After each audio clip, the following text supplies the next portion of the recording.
Welcome to Live Life Better. I am Scott Eastwood, and this is my podcast. I can talk about what I want. That's right, I can talk about what I want. And in this episode, we talk about a lot of cool stuff. But for those people who don't know my podcast yet, this podcast is for you people. It is to help you enrich your lives. I feel incredibly blessed in the life I have lived thus far, and I just want to help you out. So that's why I call it Live Life Better. And we are going to be interviewing a ton of different people this season, every walk of life, right?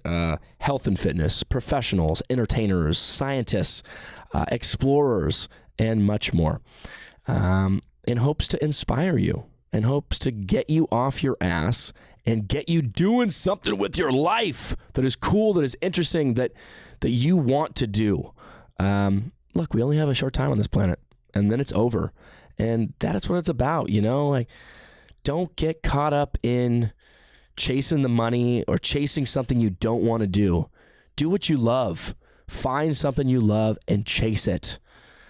It'll make you feel better about your life. I promise you.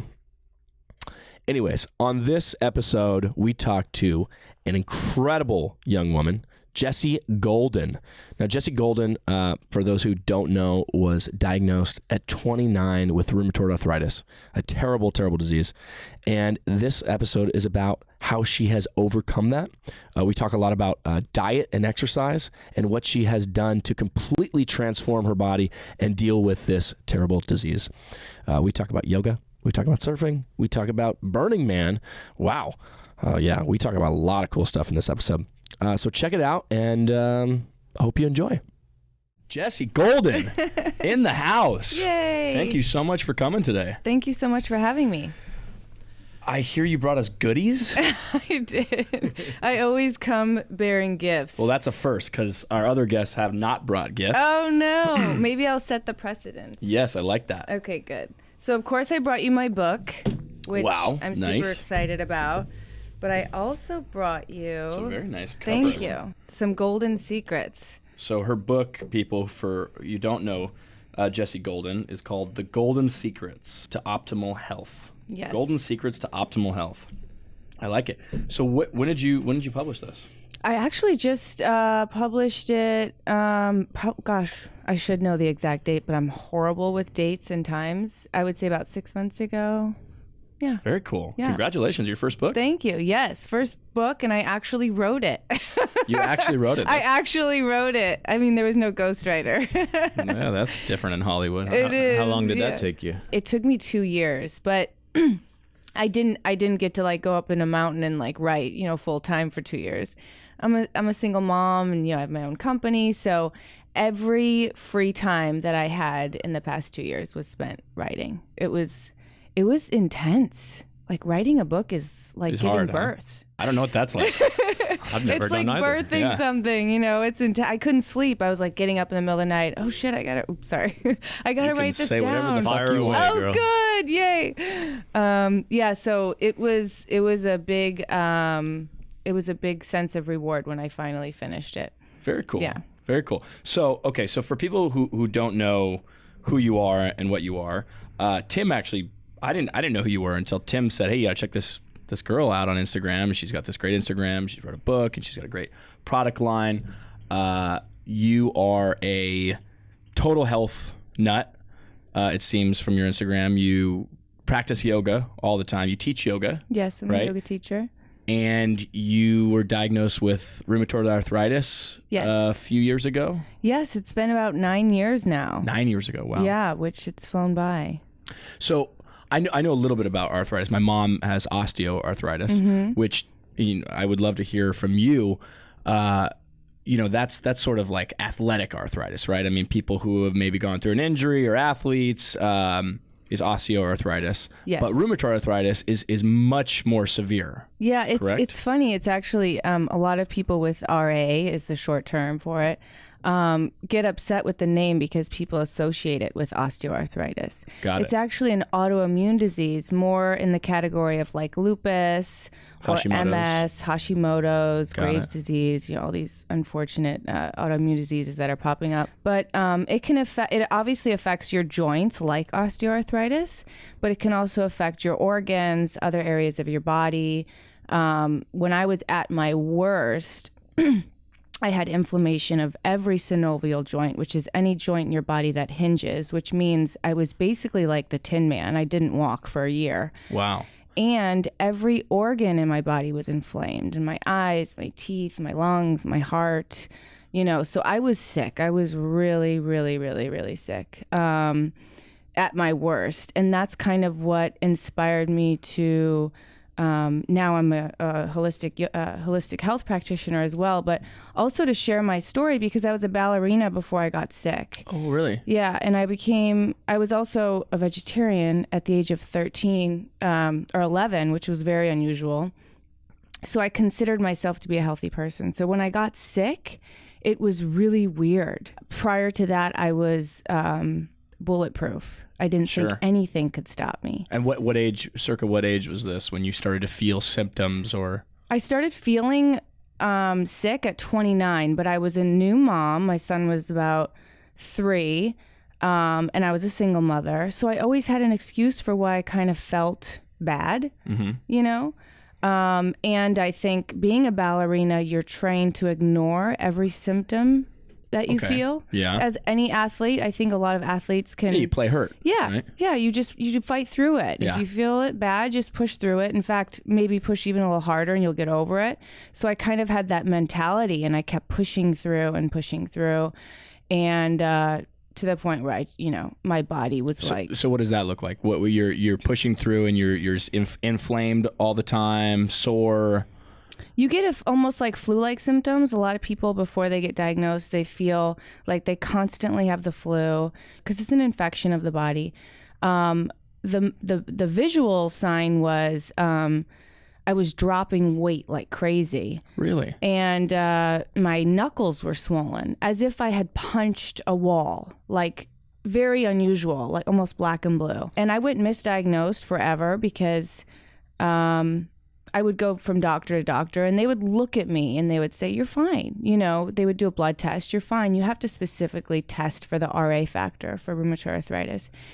And coincidentally, thank goodness, I met this doctor whose mother had RA and she saw my hands and she said, you know what, I'm going to send you to a rheumatologist. And I was like, a what? What's a rheumatologist? I had never even heard of it. And that's when I got diagnosed. So you get diagnosed, your age 30? 29. 29? Mm-hmm. What does the doctor tell you when you're diagnosed? They say, okay, you have rheumatoid arthritis. This is going to be something you're just going to live with. What do they sort of say? Yes. So there's no cure. They don't really know what causes it. And they treat it very aggressively because they have this theory that if they catch it or nip it in the bud, you have a more likely chance for it to go into remission. Uh-huh. So they started me with methotrexate, which is chemotherapy. Really? Yes. And that's protocol. Okay. For most people. And, I was scared and I was vulnerable. So the way that I empowered myself was always through diet and trying to be mindful of what I could do. But at the same time, I trusted my doctor. And so I did everything she said. And full chemo, or is it a micro dose? It's like pills. So It's like, I don't remember at the time, but it was like a lot of pills each day, or I forgot what the protocol was, but prior to that, I was one of those people that never took Tylenol.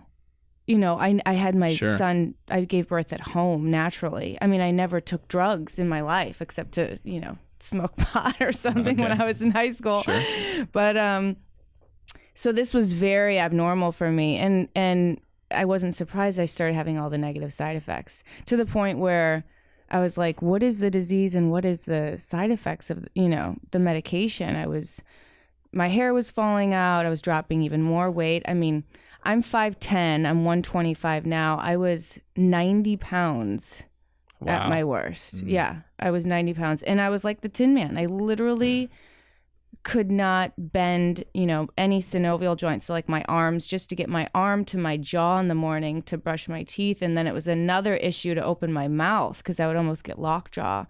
The mornings are the worst because you're not moving all throughout the night. And, which is what somebody like your mother, somebody with osteoarthritis, it's really common because the only way to stay fluid is through movement. That's how you create the synovial fluid. And so when you're sleeping all night, you're not moving. That's why you wake up stiff. So that's why I talk about in my book is about moving and all these types of things. I always say moving hurts, but not moving hurts a lot more. And when you're in that much pain, the last thing you want to do is move. But well, it's like the old saying, the body in motion stays in motion, right? Yes, exactly. Yeah, I find a lot of people become, they get ill or they get diagnosed with something, and then they become a victim to that illness. Yes. And it's one of my biggest pet peeves because you see people like yourself who now you seem great, right? You're all over Instagram doing yoga. You're a huge yogi. I'm also a big yoga head. Oh, yay. And you see people who do combat whatever they get, and then you see people who just become victim and become, they just start to slide down and down and down and further. So what is that like? You now you're taking chemo, then what happens? You're like, fuck this. Yeah, I'm done with this chemo. Basically. Right? Yeah, I kind of knew that that's what I was going to do. I was going to give it a shot just so I could say I told you so. And what's a shot? How long is the process?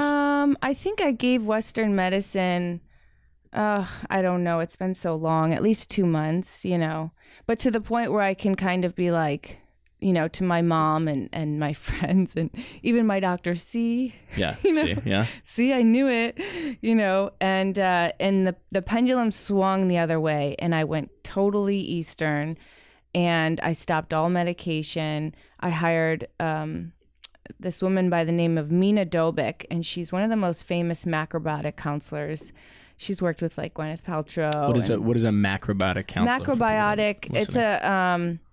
It's mostly a diet, but it's a whole lifestyle. She was diagnosed with like stage 5 cancer, given 2 months to live. That was 25 years ago. And she wrote a book about being macrobiotic, which is, I think his name was Michio Kushi, was the one who kind of came up with the whole concept, and that's who she studied under.